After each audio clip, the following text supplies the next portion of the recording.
I wrote this story, A Common Thirst, about 35 years ago, when my kids were just little ones.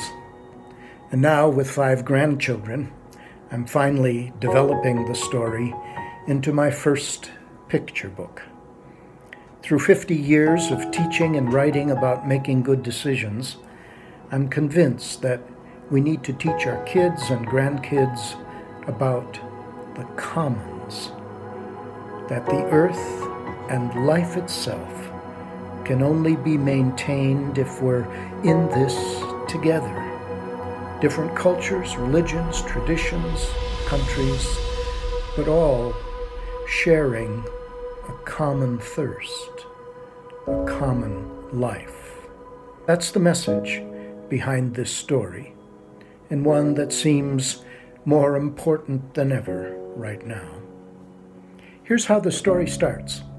Not far from here, the land was divided into towering mountains and level plains.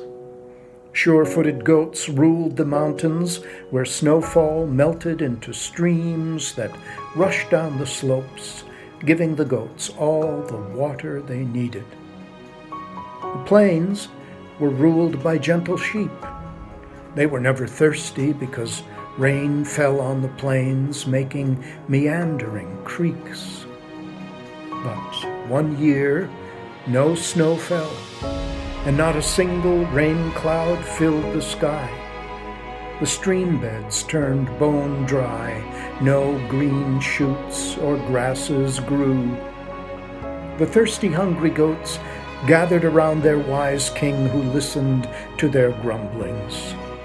Surely, he thought, I can convince the sheep on the plains below to share their water and food. The sheep were thirsty and hungry too, because the meandering creeks also had become dry as dust. The weary sheep gathered around their wise queen, who listened to their grumblings. Surely, she thought, I can convince the goats in the mountains to share their water and food. Well, that's the beginning of the story. The sheep and goats see each other as different, as other. But the need for water requires them to go beyond their assumptions and fears. In the story, their attitude of scarcity is transformed into one of abundance, but only through courageous action. A common thirst helps kids recognize the common, precious life we share together.